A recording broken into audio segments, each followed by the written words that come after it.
Zencraft. What is Zen? By its own premises, as we will subsequently consider, words are an inadequate means of description. Yet the following may start us along the path. An awakening from the dream state of convention, a liberation into direct experience. Humankind's capacity for convention is one of the marvels of our genetic endowment. The primary manifestation of convention-making ability is spoken language. We categorize or group together subjects, objects, and actions with verbal utterances serving as symbols. This, of course, extends to the written word, as well as other manifestations of symbol, such as mathematical, musical, and chemical notation. Our ability to express ourselves through various forms of convention and be understood by others is more than remarkable. It's undeniably powerful, often intoxicating, and potentially perilous. How so? Western intellectual society, since the so-called Enlightenment, has sought, with a great deal of success I might add, to restrict the totality of human knowledge within a virtual straitjacket of convention. Laws, standards, codes combine to dictate human behavior more invasively than any time in human history. We've conflated an artificial system of abstract, generalizing symbols for our infinitely particular reality. For example, it remains obvious that neither the conventional word water nor the chemical notation H2O will quench your thirst any more than the musical symbol for, say, the quarter note of middle C will ring in your ears. This level of commitment to abstraction by society at large requires years of investment in undermining the natural human capacity for direct experience. I'll commence with a few comments on the all too familiar Western society's modern philosophical commitment to a rational education, or perhaps more appropriately expressed as an hyper-rational indoctrination. This will serve as a prelude to contrast with what is the wholly natural and human, yet now seemingly remote concept of Zen. Indoctrination versus education. Words are funny creatures. In any thesaurus, you'll find that indoctrinate and educate are synonyms. Yet, we instinctively know better, don't we? The heart of their long-displaced origins still throbs. How about you? Would you prefer indoctrination to education? The English word indoctrination comes from the Latin root doctrine, meaning teaching. Similarly, the original sense of doctor simply referred to a teacher, notably one who had undergone some recognized academic training to thus qualify for said title. We have the legacy of this meaning in the doctorate awarded to someone who is recognized for achieving the highest level of instruction. For example, a doctor of philosophy. The prefix in maintains the same meaning, to put into or inside. Indoctrination thus means to put teaching inside of. It starts with a premise, that the student is ignorant, knows nothing, is an empty vessel to be filled. From this foundation, the typical child in Western society is subjected to a minimum of 13 years in the public school system, and up to 20+ years of unrelenting indoctrination if they go on to pursue university studies. Indoctrination, thus, is the shaping, molding, the construction of the individual. Education likewise finds its etymological roots in Latin. It originates from ducare, meaning to lead, not in the sense of lording over, but rather to draw or to pull. The prefix ex means out, and it combines to give educate the sense of drawing out. The flavor of the words indoctrinate and educate could not be more different. Educate begins with the premise that the student is wise, knows everything. The role of the teacher is akin to that of a spirit guide, who simply draws out, brings to the student's awareness the knowledge that already exists inside of them.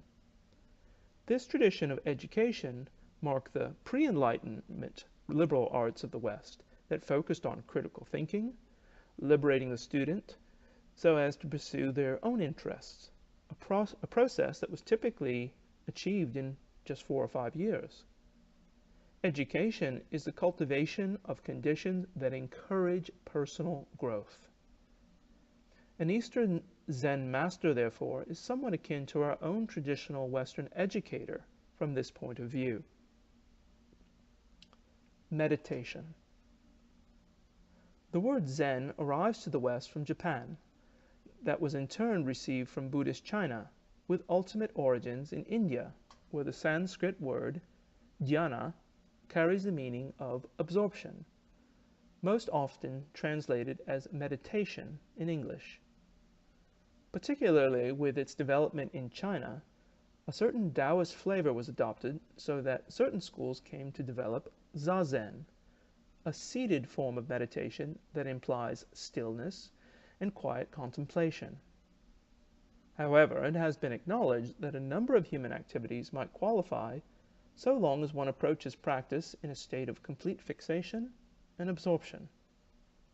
Particularly in the former sense of requiring complete attentiveness, Zen practice leads itself to traditional crafts such as carving, playing music, weaving, and cooking, to name a few. Zen practice might also extend to what are thought of as leisure activities. Personally, I find surfing a calming medium to cultivate this attentive state.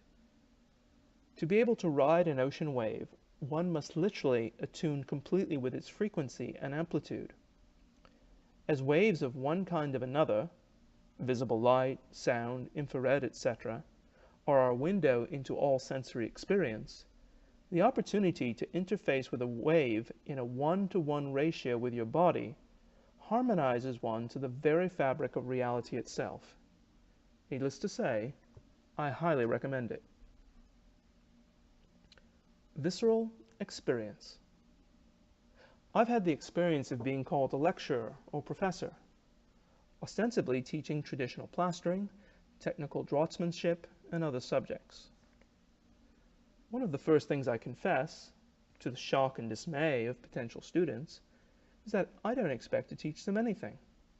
Furthermore, I conceive it an impossibility. After all, I don't know how I plaster. It is largely not something to be explained, any more than how I might explain how I digest a peach.